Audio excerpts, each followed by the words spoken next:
In New Hampshire in the United States, the arrival of Gerald Ford heralds the opening of the '76 presidential campaign, a multi-million-dollar marathon of smiles, waves, speeches and handshakes which somehow contrives to put into office the leader of the world's richest nation. For Ford, the campaign's of special significance. After all, he's the only man ever to have led the United States without having been elected by the people. And his arrival for the New Hampshire primary can have left him in no doubt that the way ahead would be far from smooth. For despite the warmth of the welcome, the state governor wasn't there to meet him. The governor, it seems, though a Republican, didn't support Gerald Ford.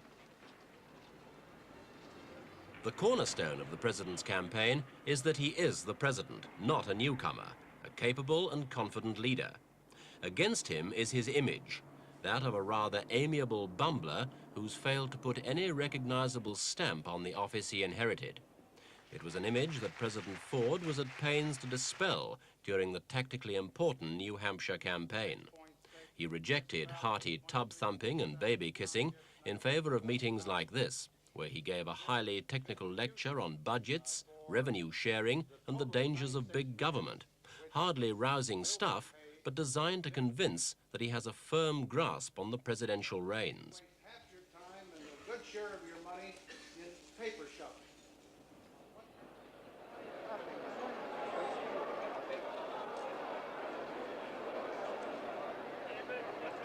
Spending the maximum allowable $200,000, and with 6,000 volunteers in the field, Gerald Ford's determined to take New Hampshire. Ronald Reagan's equally determined to stop him here in round one. The glamorous former film star and ex-governor of California is Ford's only Republican opponent, but one who badly needs to win in New Hampshire if he's to have any chance of continuing the 9-month trail to the White House. For it's worth noting that every president elected in the past 25 years won New Hampshire. A clear victory for Reagan here, then in Florida, might cast the die for the whole election as far as the Republicans are concerned. Reagan's policies don't differ that much from Ford's. It's in approach, and of course in image, that the difference lies. Reagan's the master of the disarming smile and the emotive phrase, though some of his speeches are virtually identical to the ones he gave in '64. Oh, is it? Thank you from the bottom of my heart for coming out. You do me a very great honor, and I'm most grateful. Republican voters in New Hampshire are having a hard time making up their minds, not because they admire Reagan and Ford so much, but because the shortcomings of both are so clear. It's an ideal situation for the Democrats, who might come out best by letting Ford and Reagan eliminate themselves. Not that Reagan's overlooked that tactic. For instance, how far would he go in criticizing Ford? Well, you're not going to get an answer from me on that because I am obeying something we call here in the Republican Party the 11th commandment. And that is, thou shalt not speak ill of another Republican. I don't believe that you campaign against your fellow party member. I think that he campaigns against the Democrats, I campaign against the Democrats. Thus, there is no bitterness engendered among our people and our party, and when the decision is finally made by the party, we all go forward together behind the nominee of the party. The Reagan circus rolls on, a punishing schedule for his entourage and for all the presidential candidates, even for comparative outsiders.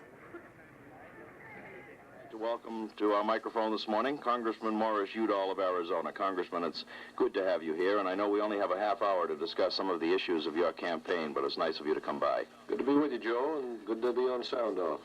I understand that you were not Guesting on a phone-in show's part of the ordeal for Democrat hopefuls like Morris Udall.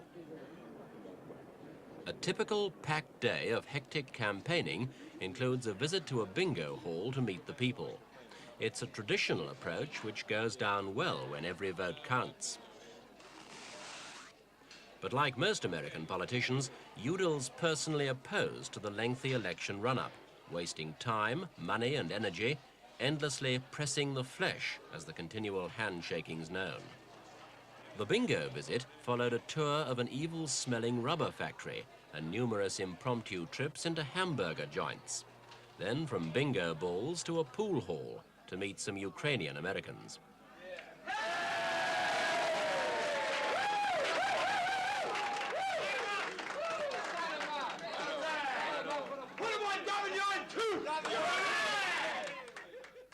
With bruised hand muscles and coming down with a cold, Udall explained the campaign system.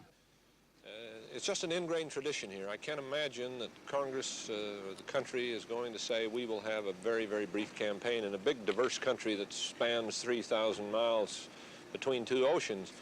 I wish we did. I wrote an article a long time ago suggesting that we ought to do it in 6 weeks, but I'm afraid it's not really realistic.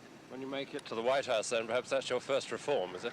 Well, it'll be one. I hope we'll reform this year. It's one of these dilemmas is that everybody sees it now and says we ought to pass a law changing it, but next year it'll be forgotten, and then suddenly 1980 will be upon us, and we'll realize that we haven't reformed the system. I wish we'd do it now. Do you, when you get back to, I mean, at any time, do you simply flake out, lay down on a couch and say to hell with it? Yes, I really do. The thing you miss is time for reflection. I like to read books and prepare my own speeches and read what people are saying and come up with new ideas and approaches. And on one of these 18-hour days like we're having up here, you're lucky to remember your name at the end of the day, let alone some brilliant new program for government. Well, I want everybody to meet Congressman Morris Udall. Thank you very much. And these are all our guests, and I think there are more coming. Why don't you make about a 5-minute introduction? Coffee and voters, the staple diet of the politician. Mo Udall's trying hard. A congressman, well-connected, with a brother who was in the Kennedy cabinet, he'll need more to keep him in the running. For Udall has little chance to shine against opponents in his own party. There are in fact 8 of them, plus a couple more who might yet throw their hats in the ring. Jimmy Carter. I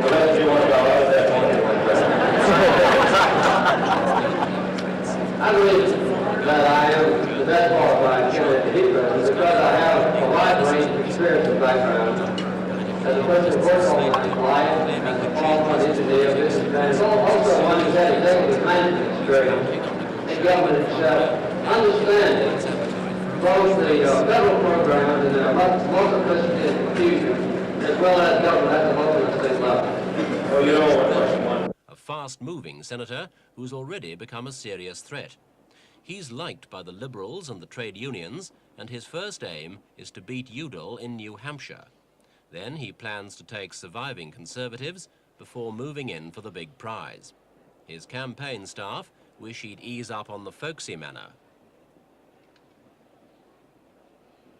Henry Jackson, another senator, but there's nothing folksy about this man. He gets high marks for experience, but low for image. Even his aides say his speaking style is boring. But his campaign organization is well-financed and highly efficient. Strictly a Conservative, Jackson's skipping New Hampshire, but stepping up his schedule elsewhere, hoping the Liberals in his party will end up wounding themselves and leaving the way clear. Fred Harris, a popular Oklahoma senator who has a great reputation as a campaign speaker. Harris has a good personality, so well liked, in fact, that 100 Boston cab drivers have promised to canvass customers on his behalf. So far, though, party officials don't take him very seriously. Sergeant Schreiber, well known, married to a Kennedy and the vice presidential nominee in '72. Schreiber's name is familiar enough to give him an advantage, but his campaign's proving slow to develop. Lloyd Bentsen, rich, slick Texas senator. Bentsen, too, is hoping the other candidates will knock themselves out, so he's saving himself for an all-out assault on Texas in May. The danger is that someone else will have built up a lead by then. Some people say he's more interested in taking the vice presidency. Milton Schaap, governor of Pennsylvania. Allegations of corruption in his home state have cast a cloud over his chances, but he points to an opinion poll, which he says shows him hard on the heels of Carter. The other candidates haven't been impressed. PE denied first step rate against them. About 40 minutes flight. Wallace, governor of Alabama, bound for his way to only by taking vital votes from others. Recently, he campaigned in his traditional stronghold of Florida to surprisingly small audiences, sparking on speculation that he's slipping. Certainly, his health is as good as it needs to be. They want you to sign Three presidential campaigns. Policies are so well known that he hardly needs an introduction. He says he's not looking forward to the race, but he's staying in to keep the others honest. A big threat to Carter, Jackson, and Bay.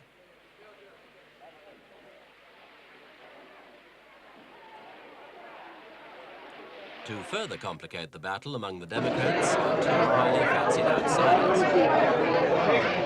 Senator Edward Kennedy is not a candidate. Day after day, he insists that he won't run and doesn't wish to be considered.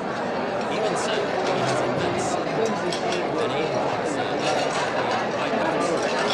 Somehow, in the fray, it will upset everyone's plans.